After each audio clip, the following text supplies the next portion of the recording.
എടാ ഓമറിക്ക, ഇയാളെ എന്താ ഹാപ്പി വെഡിങ് ഒരു സിനിമ ഇയാൾ തന്നെയാണ് ചെയ്തത്. എനിക്കറിയാൻ പാടില്ല നിങ്ങളെ കൊണ്ട് ഇത് എങ്ങനെ പറ്റണമെന്ന്. ഹാപ്പി വെഡിങ് ഉള്ള സിനിമ ചെയ്ത ആള് എടുത്തു വെച്ചേക്കുന്ന സിനിമയാണ് ഇത്, ബാഡ് ബോയ്സ്. ഈ റഹ്മാനൊക്കെ ഇത് എന്ത് പറ്റിയെന്നൊരു പിടുത്തൂല കേട്ടോ. അതായത് ഒരു ബന്ധവും ഇല്ല, ഒരു കണക്ഷനും ഇല്ല, ഒരു സീക്വൻസ് ആയിട്ടുള്ള ഒരു ബന്ധം ഒന്നും ഇല്ലാത്തൊരു സിനിമ. ഭയങ്കര കളർഫുൾ ആട്ടോ, ഭയങ്കര ടെക്നിക്കലി ഭയങ്കര കളർഫുൾ ആ സിനിമ. ഭയങ്കര ഗ്രേഡിയൻ കളേഴ്സും ഈവൻ കോസ്റ്റ്യൂംസ് ആയിക്കോട്ടെ എല്ലാം ഭയങ്കര കളർഫുൾ, ഭയങ്കര നല്ല തെളിഞ്ഞു നിൽക്കണം.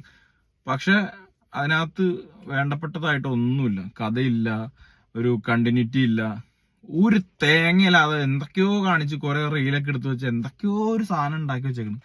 ഷീലു ഇബ്രാഹിം ഇത് എങ്ങനെ കാശ് മുടക്കിയത് എങ്ങനെ കൺവിൻസ് ചെയ്യാനുള്ള ആലോചിച്ചിട്ടാ ഇയാളിത് ഇങ്ങനെ ഇത് വെച്ചിട്ട് ഇങ്ങനെ അടുത്ത പടം കമ്മിറ്റ് ചെയ്യണത്. എനിക്ക് അട്ടർ ഫ്ലോപ്പ് കൂടെ എനിക്ക് ഒട്ടും ഇഷ്ടപ്പെട്ടില്ല.